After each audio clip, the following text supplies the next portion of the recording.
Could a former president be held liable for actions taken while in office? This question has become the focal point in the case against Donald Trump.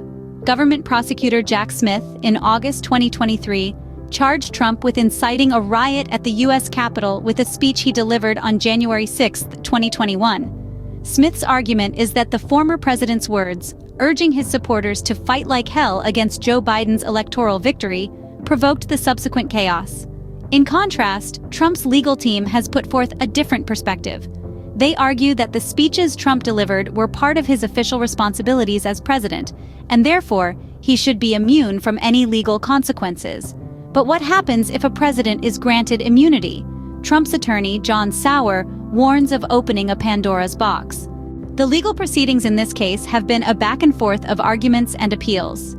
The Supreme Court initially declined to hear the case, sending it back for consideration at the appeals court. The crux of the matter at hand is the question of a former president's potential criminal liability for actions taken while in office. The court's ruling, therefore, will have far-reaching implications. If the court rules in favor of Trump, it could set a precedent of presidential immunity, potentially shielding future presidents from legal repercussions for their actions while in office. On the contrary, a ruling against Trump could open up the possibility of future presidents being held legally accountable for their actions. The government prosecutor Jack Smith and Trump's attorney John Sauer have been in a constant tug-of-war, each presenting their arguments with equal fervor. As we await the court's decision, the question remains: should a president be immune from legal consequences for actions taken while in office? The stakes in this case are high, not just for Trump, but for all past and future presidents. The ramifications of this legal battle could stretch far beyond one man or one presidency, potentially rewriting the rules of the game for all those who hold the highest office in the land.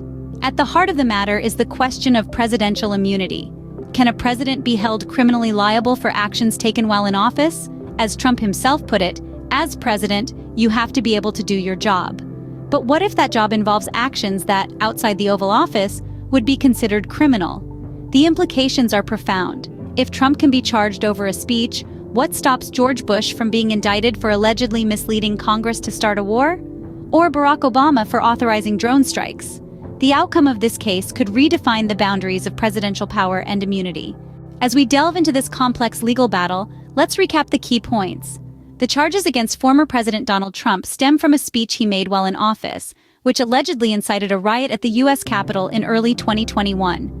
The legal proceedings, which have been ongoing since last August, revolve around the question of whether a president can be held criminally liable for actions made during their term.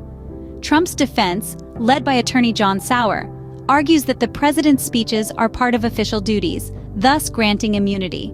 Prosecutor Jack Smith, however, believes otherwise. The implications of this case are vast, potentially setting a precedent for future presidents and their actions while in office. This case doesn't just concern Trump, but the office of the presidency itself. It raises the question of whether a president should be immune from legal consequences for actions taken during their term. In the end, the question at the heart of this case remains: should a president be immune from legal consequences for actions taken while in office? Only time will tell.